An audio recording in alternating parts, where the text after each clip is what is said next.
नमस्कार, मैं हनुमान पुनिया और आप देख रहे हैं अपनी न्यूज़।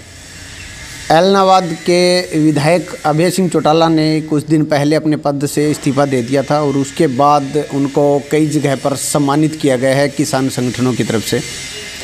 ऐसे में ऐलनाबाद की राजनीतिक सरगर्मियां तेज़ हो चुकी है।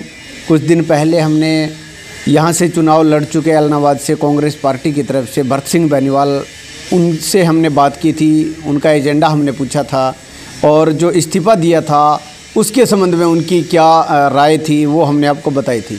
और ऐसे में अब मैं बात करूंगा, आज हमारे साथ हैं पवन बेनीवाल, भारतीय जनता पार्टी के नेता हैं। 2 बार चुनाव यहां से ऐलनाबाद विधानसभा सीट से वो लड़ चुके हैं।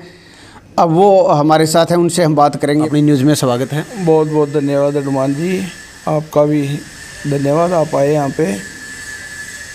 क्या मायने मानते हैं अभय सिंह चौटाला ने अपने पद से इस्तीफा दिया है? राजनीतिक है, किसान हित में है, क्या मानते हैं? ये कोरी एक राजनीतिक चाल है। अपनी खोई हुई ज़मीन तराशने के लिए ये इस्तीफ़ा दिया है। इनको किसानों से कोई लेना देना नहीं है। अगर किसानों के लिए देते तो ये जब उसे आंदोलन शुरू हुआ तब दे देते। 26 तारीख की वेट की, 26 को उनको लगा भी आंदोलन ख़त्म हो जाएगा, उसके बाद में जाके दूंगा ड्रामे किए ट्रैक्टर पे जाके। जैसे पहले दुष्यंत जी ने 1-2 बारी वो भी लोकसभा में ट्रैक्टर लेके गए। तो इनको तो दुष्यंत की काट करनी है, इनको और कोई मतलब नहीं। इनको जेजेपी का, इनको बस अपनी खोई हुई ज़मीन ये सोचते हैं भी जेजेपी के जो हमारे पुराने वर्कर जो लोकदल कभी हुआ करती थी जब ये इकट्ठे थे, अब वो जेजेपी में मैक्सिमम जो है वो जेजेपी में चले गए दुष्यंत जी के साथ।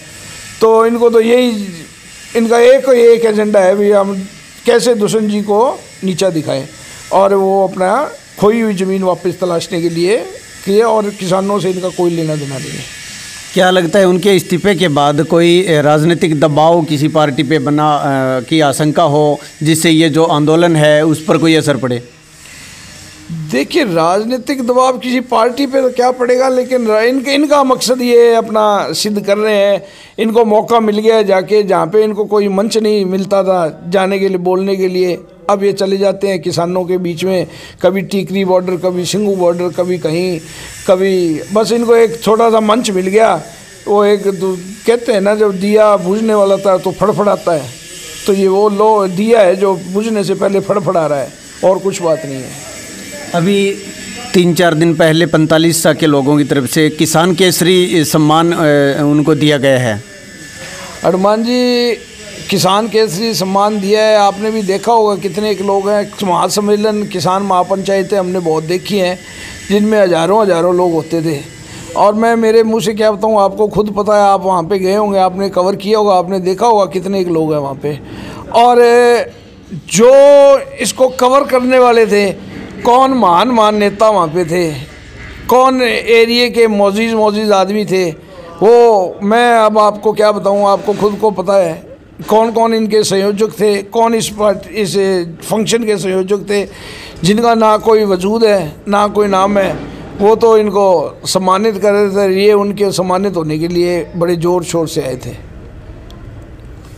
अभी आपका एक जो मुद्दा है वो चला था कि फेसबुक पे आपने जो फ़ोटो है वो चेंज कर ली थी, उसके बाद एक कयास लगाए जाने शुरू हो गए कि क्या भारतीय जनता पार्टी पवन बेनीवाल छोड़ेंगे, कांग्रेस में जाएंगे। इस तरह की एक चर्चा एक समाज के अंदर, अपने विधानसभा क्षेत्र के अंदर ये चल रही है, क्या कहना है इस पर? नहीं, फेसबुक पेज पे तो देखो कौन है अपडेट नहीं करता, अपनी प्रोफाइल है हमेशा चेंज करते रहते हैं, साल में 6 महीने में 2-3 महीने में हमेशा चेंज होती रहती है। और मेरा तो वो फेसबुक पेज है जिसमें बहुत बड़े बड़े अक्षरों से पीछे भारतीय जनता पार्टी है, में हमारे जो जितने भी नेता हैं सबकी फ़ोटोएँ लगी हुई हैं। एक मैंने तो एक डीपी हटा के और अपनी डीपी लगाई थी, ऐसी अपनी फ़ोटो लगा ली थी। और उसी का अगर इतना बवाल है तो आप ये समझो भी, अगर एक छोटी सी डीपी हटाने से अगर इतना बवाल मच सकता है तो आप पवन बेनीवाल को नकार नहीं सकते। यहाँ पे आपने जो पूछा था कुछ नेताओं से, मैंने कल वो देखा था, आपने भरत सिंह बेनीवाल से पूछा था, ये तो कहता है क्या फ़र्क पड़ा है में। तो फ़र्क तो अगर मेरी एक डीपी से उनको इतना फ़र्क पड़ रहा है, वो इतने तिलमिला जाते हैं, तो फ़र्क तो पड़ेगा ही। और बाकी ऐसी कोई बात नहीं है, डीपी तो सब चेंज करते रहते हैं। आप मेरा पुराना पेज खोलोगे, मैंने सैकड़ों बार डीपी चेंज की है। ऐसी कोई बात नहीं है। मैं भारतीय जनता पार्टी में था, भारतीय जनता पार्टी में हूँ, भारतीय जनता पार्टी में रहूँगा। एलनाबाद का उपचुनाव होगा और मैक्सिमम 5 महीने 5.5 महीने रहे हैं, तो ऐसे में क्या आपको उम्मीद लग रही है? क्या पार्टी आपको टिकट देगी या क्या कुछ आपको लग रहा है? देखिए, ये तो पार्टी की मर्ज़ी है जी। पार्टी जो भी कोई भी पार्टी होती है वो अपना स्ट्रॉन्गेस्ट कैंडिडेट उतारती है। पार्टी कोई भी इलेक्शन हो, चाहे कोई भी पार्टी हो, चाहे भारतीय जनता पार्टी है, चाहे कोई और पार्टी है, अपना सबसे तकड़ा उम्मीदवार उतारती है। जो जीतने वाला घोड़ा होता है उसी पे दाव लगते हैं। रेस कोई भी हो तो उसमें जीतने घोड़े पे दाव लगते हैं, हारने वाले घोड़े पे कोई दाव नहीं लगाता। अगर पार्टी मेरे को इस लायक समझेगी और दोबारा मैदान में उतारेगी तो मैं तैयार हूँ बिल्कुल, और अच्छी टक्कर देंगे, इसमें कोई दो राय नहीं है। आज भारतीय जनता पार्टी का जो एक ग्राफ है, इसमें हम कहें कि काफ़ी ज़्यादा नकारात्मक बना हुआ है। तो इस पोजीशन के अंदर भरत सिंह बेनीवाल ये कह रहे हैं कि कांग्रेस का जो एक ग्राफ बढ़ रहा है और अभय सिंह चौटाला ने तो अपना पद से इस्तीफा दे ही दिया है और अब भारतीय जनता पार्टी के हालात भी काफ़ी ख़राब है। तो ऐसे में कांग्रेस पार्टी की तरफ से वो उम्मीदवार होंगे और वो जीत दर्ज करेंगे। क्या कहना है उनके इस कॉन्फिडेंस पे? वो तो जी जो मुंह में बोल देते हैं, उनको तो यही पता नहीं वो क्या कह रहे हैं क्या नहीं कह रहे। और कांग्रेस का तो आपको ग्राफ पता ही है, आपने देखा होगा सारे स्टेटों में बड़ा ग्राफ बढ़ रहा है, बहुत सीटें जीत रहे हैं। इन्होंने कई स्टेटों के स्टेट साफ कर दिए हैं।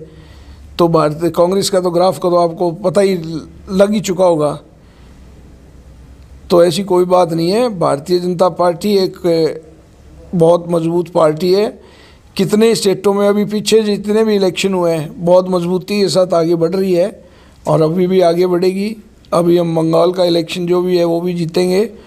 और आपको ये भी बता देते हैं, ये बाई इलेक्शन है और भारतीय जनता पार्टी को कभी कम नहीं आंकना चाहिए, क्यों ये जब ढोलकी खुलेगी, देसी भाषा में अगर ढोलकी खुलेगी जब मेरे पड़ेगा के है के को नहीं। उससे पहले कुछ कहना, इंग्लिश में भी एक भाषा है, don't count your chickens before they hatch. जब तक अंडों में से बच्चे निकल नहीं जाते तो उनको गिनना नहीं चाहिए। तो ये तो वक्त ही बताएगा क्या होगा क्या नहीं। अभी किसान आंदोलन का एक इशू है, तो ऐसे में इस विकट परिस्थिति के अंदर आप अपने आप को किस तरह से प्रेजेंस करेंगे इस जो बाई इलेक्शन होगा उसमें? देखिए जी, आंदोलन एक अपनी जगह किसान कर रहे हैं। किसानों को हमारी सरकार ने वहाँ पे परमिशन दी हुई है और आंदोलन करना हर एक का हक है। आंदोलन पीसफुली हो, बस हम तो यही चाहते हैं भी आप अपना आंदोलन करिए, पीसफुली करिए। और हमारी सरकार ने, हमारे माननीय एग्रीकल्चर मिनिस्टर जी ने, अमित शाह जी ने 11 बार किसानों के साथ मीटिंग की है और हमेशा उनको एक सकारात्मक वो पेश किया है। तो उनको बोले भी आप अपना बताओ, कोई एजेंडा है, कोई आपको क्या इनमें प्रस्ताव में क्या बदलाव चाहते हो क्या नहीं। तो उसके लिए हम तैयार हैं। किसानों की बात सुनने के लिए मैं आपको ये बता देता हूँ भी अगर भारतीय जनता पार्टी और माननीय नरेंद्र मोदी जी किसानों की बात नहीं सुनेंगे तो मेरे को ऐसा नहीं लगता भी कोई भी हिंदुस्तान में कोई नेता है जो किसानों की भलाई चाहेगा। ये पवन बेनीवाल और इन्होंने अपना पूरा एजेंडा क्लियर कर दिया। जो फेसबुक की डीपी चेंज हुई है उस पर भी इन्होंने बिल्कुल बेबाक शब्दों में कहा है कि ये रूटीन के अंदर इन्होंने ऐसा किया है और ऐसा कोई इनका मंशा नहीं है कि ये भारतीय जनता पार्टी को छोड़ रहे हैं या किसी और पार्टी को ज्वाइन कर रहे हैं। और इसके अलावा अभय सिंह चौटाला ने जो इस्तीफ़ा दिया है उसके संबंध में इन्होंने जो कुछ कहा है वो आपने सुना है। ऐसे में अब आपका क्या कुछ कहना है ये आप कमेंट करके ज़रूर बताएँ। अपनी न्यूज़ के लिए कैमरामैन सतवीर के साथ हनुमान पूनिया।